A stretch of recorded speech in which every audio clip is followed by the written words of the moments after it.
Estate కావచ్చు, వాళ్ళ survey రాళ్ళకు కావచ్చు, వాళ్ళ బొమ్మలకు కావచ్చు, సరే వేరియస్ ఆస్పెక్ట్లకి వాళ్ళ సొంతానికి, వాళ్ళ పేరు ప్రఖ్యాతలకి అండ్ వాళ్ళ మీడియాకి కూడా ధన ప్రవాహాన్ని, ప్రజల డబ్బును ఆ విధంగా డైవర్ట్ చేయడం జరిగింది. అంటే పథకాలకు కేవలం బడ్జెట్లో అంకెలు చూపించి ఆ పథకాల డబ్బులు వాళ్ళకు చెల్లించకుండా, ఇంకా చెబితే నమ్మరు, దాదాపు మనకు 30,000 కోట్ల రూపాయలు అంటే కేంద్రం ఇచ్చే వివిధ గ్రాంట్లకు సంబంధించినవి, లేకపోతే మన మన వివిధ పథకాలకు సంబంధించిన డబ్బులు పంపిస్తే వాటికి సంబంధించినవి డాక్యుమెంట్స్ ఏవైతే ఉన్నాయో వాటిని మనము కేంద్రానికి సబ్మిట్ చేస్తే మిగతా బ్యాలెన్స్ అమౌంట్ రిలీజ్ చేస్తామని చెప్పినప్పటికీ కూడా వాటిని కూడా పంపించకోకుండా చేసిన ఘనత పోయిన గవర్నమెంట్. అంటే మనం మినిమం అంటే ఇప్పుడు ఏ పథకాలకు అయితే మనం ఈ రోజు పెట్టుకున్నామో, మీరు అన్నట్టు ఇందాక తెలుగు భాషకు సంబంధించిన నిధులు, సాంస్కృతిక కార్యక్రమాలకు సంబంధించిన నిధులు, ప్రతి అంశానికి, జలవనరులకు సంబంధించి 19,000 కోట్ల రూపాయలు, ముఖ్యమైనది మనకు నీటిపారుదల రంగానికి సంబంధించినది. ఎందుకంటే ఒక్కసారి నీరుకు సంబంధించినది వ్యవసాయ రంగాన్ని బలోపేతం చేస్తే ఆటోమేటిక్గా రిటర్న్స్ వస్తాయి.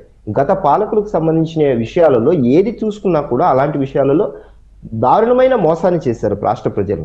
అయితే బడ్జెట్లో ఏదైతే కేటాయింపులు ఉంటాయో వాటికి అనుగుణంగానే మనం నిధుల ఖర్చు అనేది చూపిస్తాం. కాబట్టి ఖచ్చితంగా ఇది పారదర్శకంగా ప్రజలకు మేలు చేసే అంశంగా బడ్జెట్కు సంబంధించిన అంశాలు చాలా ఉన్నాయి. చాలా అంటే మనం ఒక 1 అవర్ కూడా సరిపోదు, 2 అవర్స్ మాట్లాడుకున్నాం. నేను మీకు బ్రీఫ్ గా చెప్తున్నాను. ఇకపోతే రెండో సబ్జెక్ట్కి వచ్చేసరికి, మీరు చంద్రబాబు గారు ఎందుకు అలా మాట్లాడారు, కూటమి కలిసి ఉండాలని కళ్యాణ్ గారు పదే పదే కోరుకుంటున్నారు. కళ్యాణ్ గారు కూడా ఎప్పుడు ఐక్యత, మేము 15 ఏళ్ళు ఉంటాము అని ఇంత స్పష్టంగా చెప్తున్న అంతర్యుద్ధం వస్తుంది, ఈ కూటమి నిలవదు అని ప్రతిపక్షాలు, లేకపోతే స్వయం ప్రకటిత ప్రతిపక్షం వాళ్ళు ఎప్పుడు అంటూ ఉంటారు కదా మిమ్మల్ని. అలాగా ఎందుకు అనాల్సి వస్తుంది? అండ్ నిన్న అంత అలర్ట్ చేశారు అంటే ఏదో జరిగింది.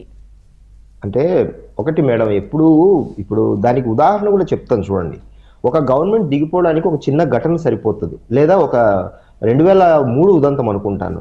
ఎలక్షన్ ముందు రోజు ఉల్లిపాయల రేట్లు పెరిగాయి ఢిల్లీలో. ఒక్క రోజు ముందు ఉల్లిపాయ రేటు పెరిగితే 5 ఏళ్ల మంచి పరిపాలన కూడా పక్కన పెట్టి ఉల్లిపాయ రేటు పెరిగిందని గవర్నమెంట్ దించేశారు 2003 కాంగ్రెస్ గవర్నమెంట్. సో షీలా దీక్షిత్ గారు అనుకుంటా, ఐ గెస్. సో ఒక చిన్న ఘటన కూడా మొత్తం 5 ఏళ్ల మంచి పరిపాలన కూడా పక్కన పెట్టేంతగా ప్రజలను ఇన్ఫ్లుయెన్స్ చేయగలుగుతుంది. దానికి ఉదాహరణ ఏంటంటే 2019 ఘటనే తీసుకోండి. నారాసుర రక్త చరిత్రని అసలు ఏమాత్రం సంబంధం లేకుండా మా బాబాయిని మేము చంపేసుకున్నామని వీళ్ళు చంపేసుకొని ఆయన చేతిలో కత్తి పెట్టి రాసిన ఆ ఘటన ప్రజలు నిజంగానే చేశారేమో, వీళ్ళు ఇంత దారుణమైన వాళ్ళ అనే ఒక నెగిటివిటీని నాడు టీడీపీకి జరిగిన నష్టంలో ప్రధానమైనది. అలాంటి ఘటనలు పునరావృతం కాకోకుండా మనం ఎంత ఐక్యతగా కలిసి ఉంటే వాళ్ళ కళ్ళు అంతగా కొడుతూ ఉంటాయి. ప్రతిపక్ష హోదా లేనటువంటి 11 సీట్లు కలిగిన వైసీపీ పాలనకు సంబంధించిన గత పాలనకు సంబంధించిన అధినేతగా ఆయన ప్రతి విషయాన్ని తన భూతద్దంలో చూస్తూ తన మీడియా ద్వారా విష ప్రచారాన్ని, తన సోషల్ మీడియా ద్వారా, తన యూట్యూబ్ 400 అకౌంట్ల ద్వారా విష ప్రచారాన్ని చిమ్మే అవకాశం ఉంటుంది. దాన్ని పదే పదే ప్రజల్లోకి ఎక్కించడం ద్వారా ఏమైనా జరగచ్చు, చెడు సాంప్రదాయాలకు వాళ్ళకి అలవాటు కాబట్టి సొంత తల్లిని చెల్లిని ఇగ్నోర్ చేసి ఈరోజు రోడ్ల మీద ఉండి సాక్షాత్తు ట్రిబ్యునల్ ద్వారా వాళ్ళు గొడవలకు సంబంధించిన మన వాళ్ళ పవర్ రిలేటెడ్ జరుగుతున్న లీగల్ ఇష్యూస్ కు సంబంధించినది తల్లిని సైతం కోర్టుకు లాగి, తల్లి నిన్న ఇచ్చిన స్టేట్మెంట్ ప్రకారం చూస్తే కొడుకు ఎంత తప్పు చేస్తున్నాడో, ఏ తల్లి తన కొడుకు తప్పు చేస్తున్నాడో ఒప్పుకోదు, కానీ వాళ్ళ తల్లి ఈ రోజు ఒప్పుకోవాల్సి వస్తుంది. ఎందుకు? కూతురికి అన్యాయం చేస్తున్నాడు, అక్కడ జరుగుతున్న తప్పు అని సాక్షాత్తు తల్లి చెల్లెలు ఎండార్స్ చేస్తున్నారు, జగన్ నువ్వు తప్పు చేస్తున్నావని. సో కానీ బయటకు వచ్చేదేంటి, జగన్ చాలా మంచివాడు, తల్లే చెల్లె తప్పు చేశారు అనే కోణంలో వాళ్ళ మీడియా ప్రొజెక్ట్ చేస్తుంది ఈ రోజు. అంటే అంత దారుణంగా కూడా వాళ్ళ అబద్ధాలను చొప్పించగలరు అనేది నేను చెప్తున్నాను. సో అలాంటి ఘటనలు జరిగితే ప్రజలు ఇన్ఫ్లుయెన్స్ అయ్యే అవకాశం ఉంది. కాబట్టి మీరు ఎమ్మెల్యేలు, ఎమ్మెల్సీలు, మంత్రులు ప్రతి దశలోనూ ప్రెస్ మీట్లు పెట్టండి, నిజాలను నిర్భయంగా చెప్పండి.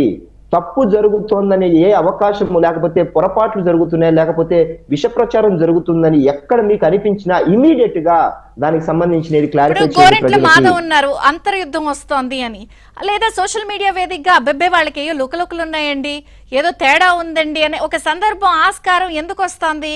పవన్ కళ్యాణ్ గారు మేము కలిసే ఉంటాం అని చెప్తున్నా కూడా నో. అంటే అది ఎలా ఉంటుందంటే మేడం, ఇప్పుడు ఏమీ లేని చోట నిప్పు లేనిదే పొగ రాదు అనే పాత సామెతను తీసుకొచ్చి వీళ్ళు ఏం చేస్తున్నారంటే, లేదు నిప్పు ఉంది పొగ ఉంది అని ఇంజెక్ట్ చేస్తున్నారు. అంటే ప్రజలను నిరంతరం ఆ విధమైన ఆలోచనలు తీసుకెళ్లి ఏదో ఉంది అనే ఆస్కారం కలిగించేలాగా ప్రవర్తిస్తున్నారు అని ప్రజలను ఒక మభ్య పెడుతున్నారు అనమాట. ఒక తప్పుడు విధానంలోకి తీసుకెళ్తున్నారు. అందుకే మీరు చెప్పిన దానికి ఇమీడియట్ గా అలాంటి ఆలోచన, అంటే బిగినింగ్ లోనే దీన్ని రెక్టిఫై చేసుకోవాలనేది చంద్రబాబు గారి ఉద్దేశము. అప్పుడు గతంలో 5 ఏళ్ల పాటు జరిగినది ప్రభుత్వము సంక్షేమము అభివృద్ధి అనే కోణంలో ఆయన వెళ్ళిపోయాడు. కార్యకర్తలను పార్టీని పట్టించుకోలేదు కాబట్టి 19లో నష్టం జరిగింది. ఎప్పటికప్పుడు రివ్యూ చేసుకోవాలి. ఇప్పుడు ఈ రోజు 75 ఏళ్ల వయసులో ఆయన ప్రతి శనివారం మంగళగిరి తన కేంద్ర కార్యాలయానికి వెళ్ళి ప్రజల నుంచి కార్యకర్తల నుంచి అర్జీలు తీసుకుంటున్నారు 4 గంటల పాటు నిలబడి. ఎందుకు తీసుకుంటున్నారు?